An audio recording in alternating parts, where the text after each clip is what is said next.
Good. I hope you're going to drop some bars for us. Eh?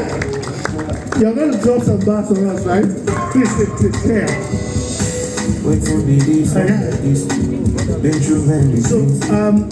So Karla, thank you for accepting to come on stage with me. I thought this was an important conversation, and I thought it was important to also use the opportunity to convey the message that a lot more can happen than is happening, right? So, by way of introduction, do you want to tell us a bit more about you and what you do? Tell us a bit of the journey, where you started from, where you are now, the motivations. Thank you so much. Thanks a lot. First, I'd like to say thank you to you for organizing this event, and to your team members also, and to all the sponsors and supporters of this event. Thank you so much for having me and for showing me this honor. Thank you. And to everyone that's here who stayed till this time, thank you so much. Please put your hands together for yourself. I'm sorry. Okay, so my journey started in 2016. I came first into the crypto space, and I was still a student. I was in University of Port Harcourt. I was in my 300 level. And the only thing that brought me here was I was looking for money, because I was in charge of my own education. So I was also looking for money to pay my school fees and stuff. And somebody told me about a platform that I could just write and earn crypto.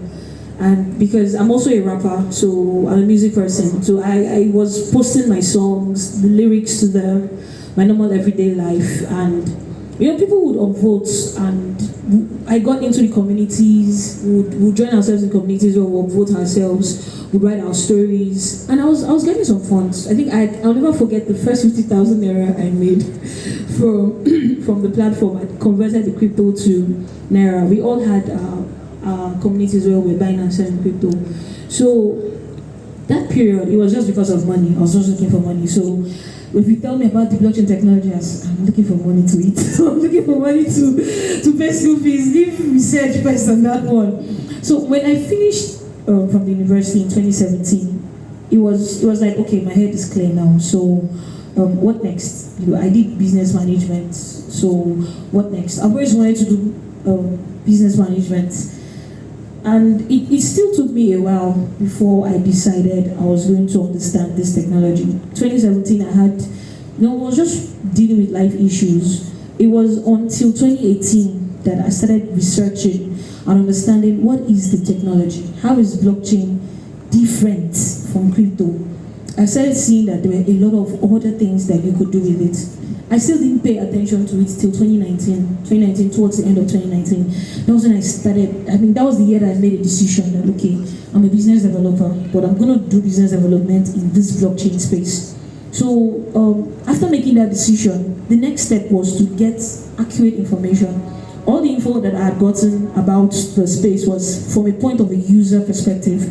I wanted to get information from the point of a builder. So who are the people building in the space? What blockchain companies can I work with? And that's how I met Algor, and I started working with them as an ambassador. And that was in 2020. The information that I got, the knowledge of how the technology works and the things you could do with it was as a result of me working with that company. And I just wanted to volunteer, but later on they began paying us, and it was amazing. So having understood the technology, I said, fine, so we're going to build with this. There were two platforms I wanted to build. First was a crypto asset management platform, and next was an NFT platform, because even that year, when I was doing research, I was looking for platforms that I could sell my art in. I was looking, okay, how can blockchain and music merge? And that's how I discovered NFTs. Back then in 2020, we were doing things on Ethereum chain with NFTs, playing some GameFi games before